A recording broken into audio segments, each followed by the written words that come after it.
Ignition on है, seat belt लग चुकी है, रियर व्यू मिरर में भी कोई दिखाई नहीं दे रहा है, सीन एकदम क्लियर है। नमस्कार, मैं हूं सुमित अवस्थी और आप मुझे अक्सर एबीपी न्यूज़ पर सुनते हैं। आपसे बात करते हुए, समाचार पढ़ते हुए आप मुझे देखते होंगे, लेकिन अब बात होगी आपसे इस पॉडकास्ट के जरिए भी। इस पॉडकास्ट का नाम है कार में पत्रकार, जहां पे मैं करूंगा आपसे और किसी एक गेस्ट से कई सारी बातें शहर की भीड़ के बीचों बीच कार से रास्ते को नापते हुए। जी हाँ, इस पॉडकास्ट में एक कार में रहेगा ये पत्रकार किसी एक गेस्ट के साथ और आप तक पहुंचाएंगे कई किस्से सीधे आपके कानों तक। तो चलिए आज का एपिसोड शुरू करते हैं आज के मेहमान के साथ।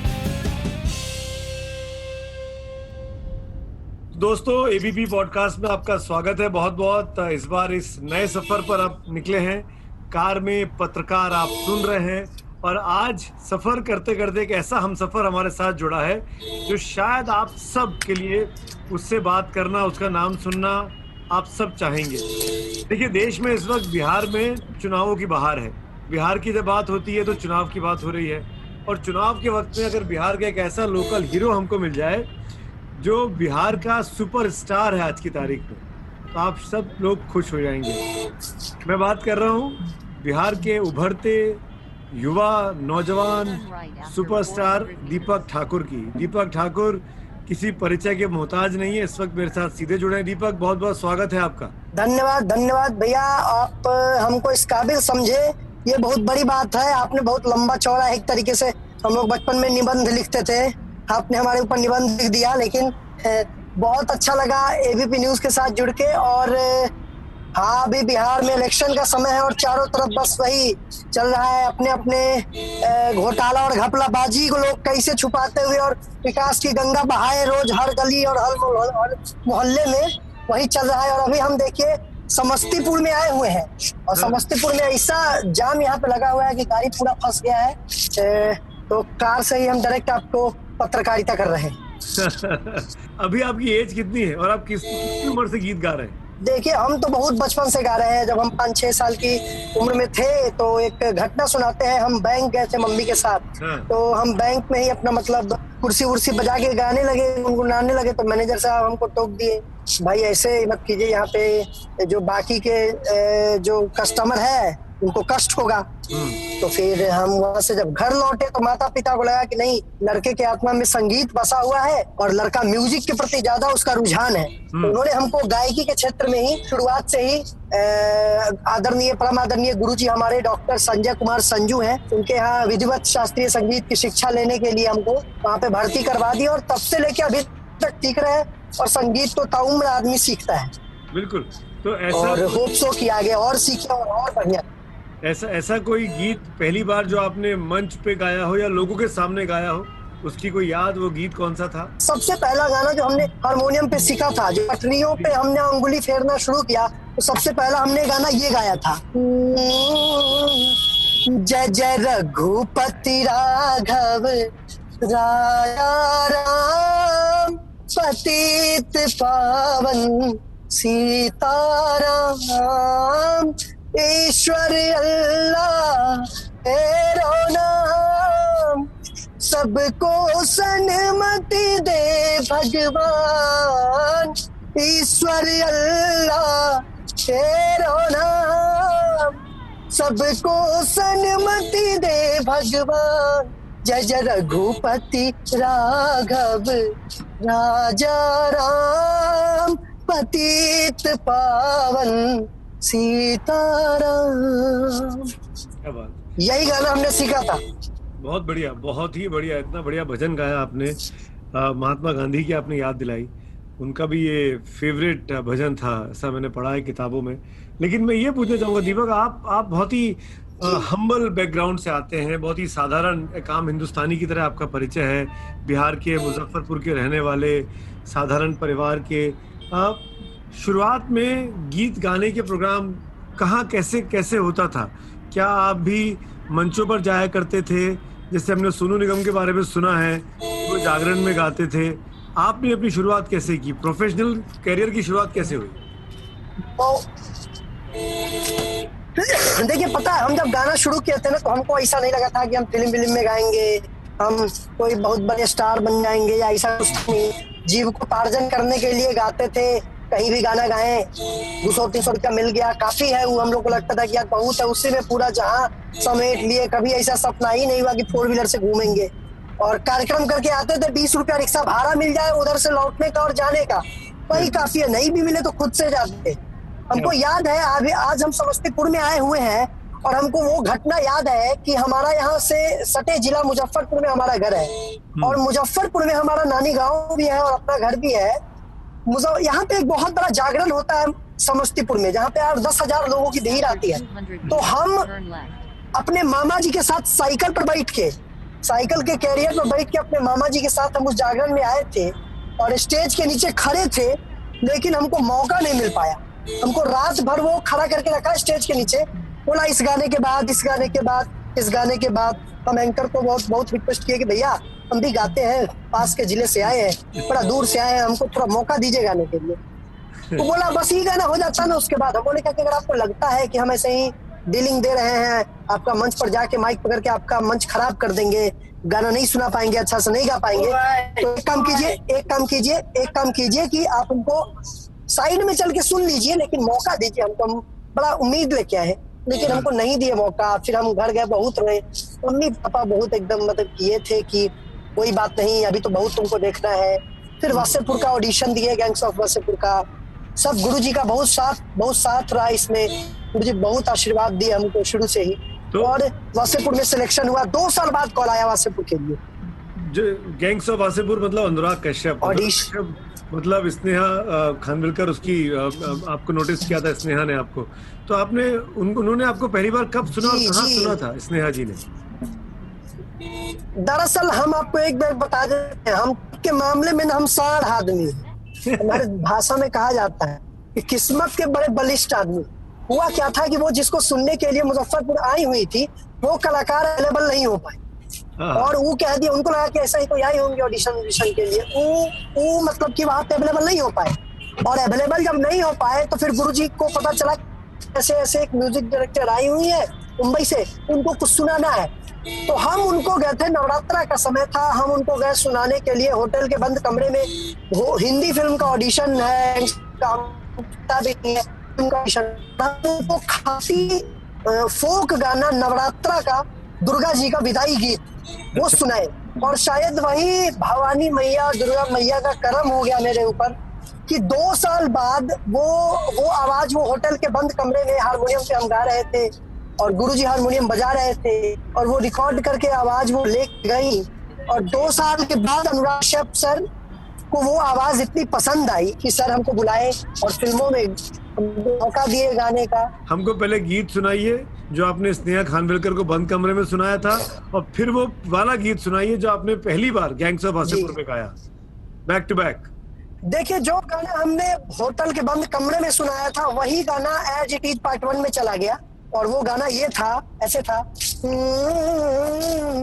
हमनी के छोड़ी के नगरिया बाबा, ये गाना था जो हमने उनको कमरे में, और उसको उन्होंने एज इट इज पार्ट 1 में डाला। और पार्ट 2 में जो गाना हमने गाया था वो ये था, इसमें एक शब्द का प्रयोग किया गया है मूरा, जिसका मतलब है मूर्ख। तो कहना है कि ज्यादा फ्रस्ट्रेट मत हो, नर्वस मत हो, जो भी गलत है उसको सही करो। तो क्या है, फ्रस्टियाओ नहीं मोरा, नर्वसाओ नहीं मोरा, एनी टाइम मूडावा को अपसेटाओ नहीं मुरा, जो भी रंग है उसे रंगवा है उसे, सेंट राइट वाका जो जी नहीं लू जी हो, थोड़ा फाइट वा करो जी, थोड़ा फाइट वा करो जी मुरा।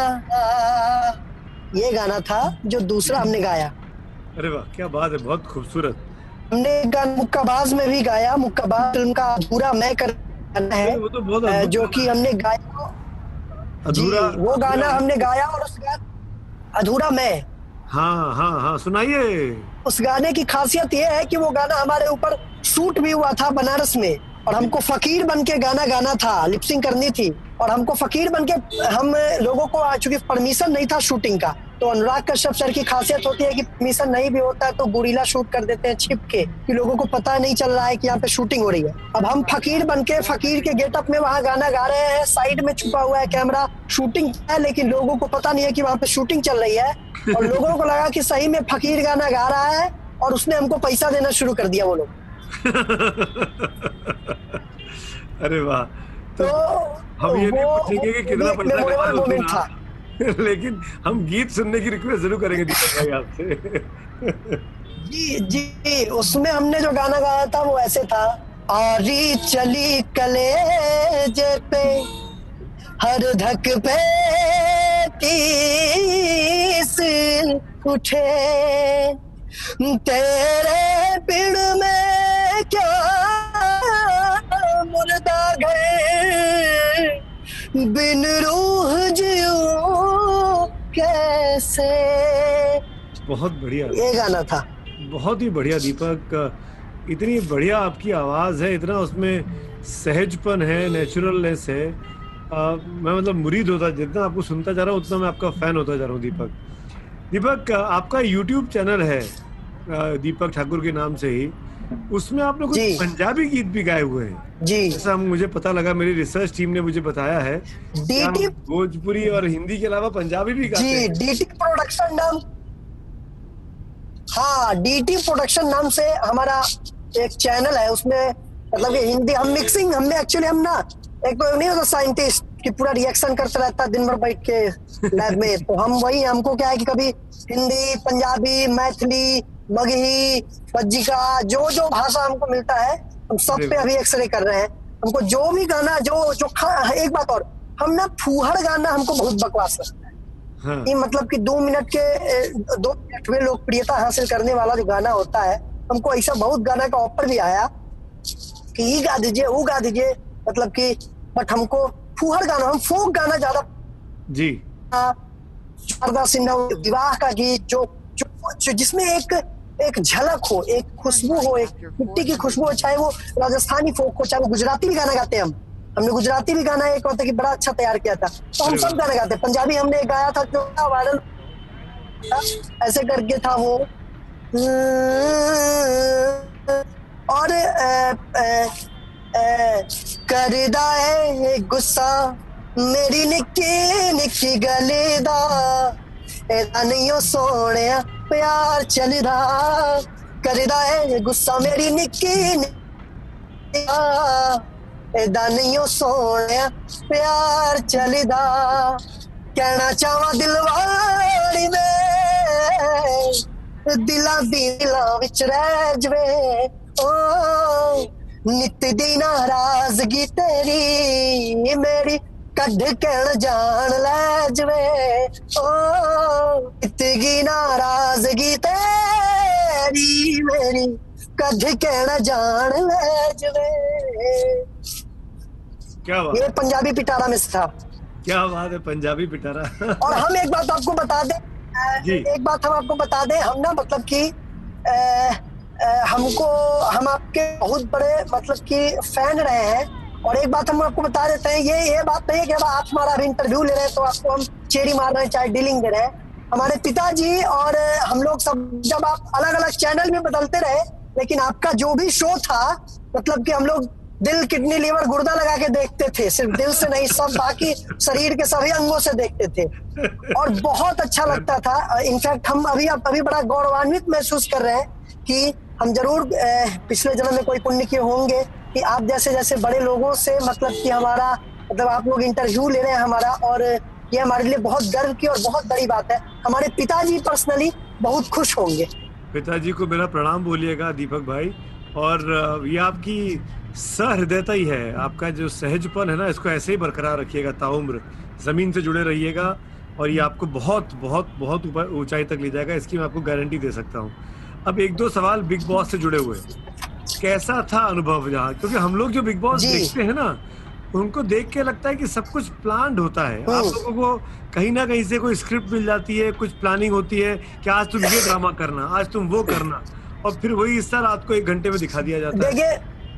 जी देखिए, एक बात बताते हैं, हम सरस्वती को साधने वाले हैं और मैंने सरस्वती को साधा है। हमने म्यूजिक को जिंदगी भर अपने आत्मा में हमारे म्यूजिक का बसेरा है। हम आपको कभी झूठ नहीं बोलेंगे।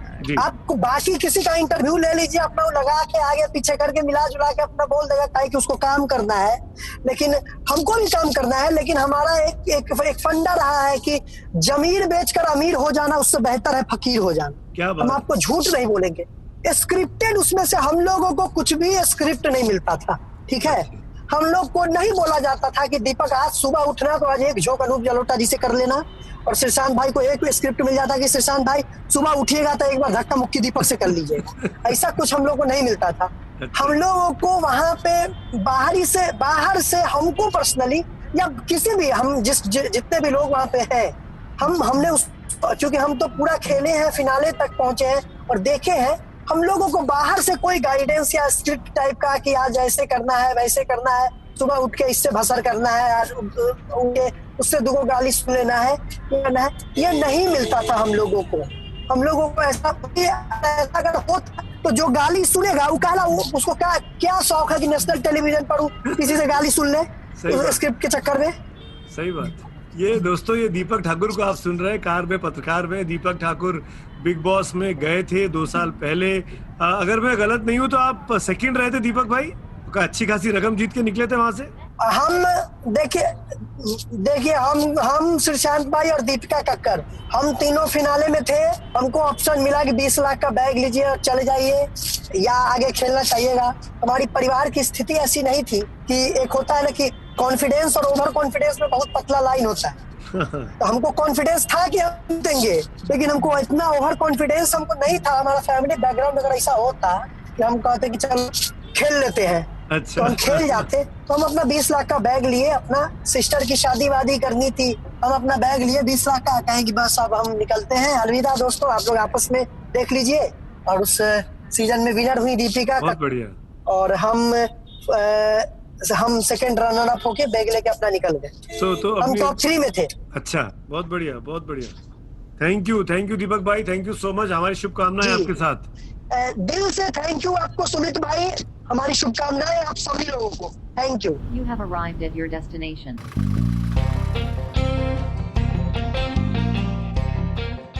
तो दोस्तों, ये आप सुन रहे थे दीपक ठाकुर को।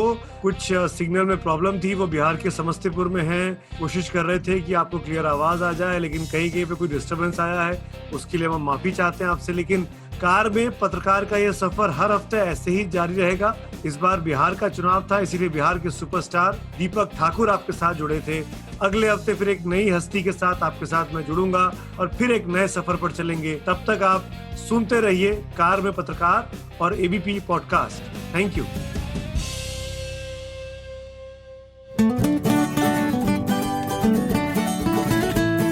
This is an ABP Live podcast.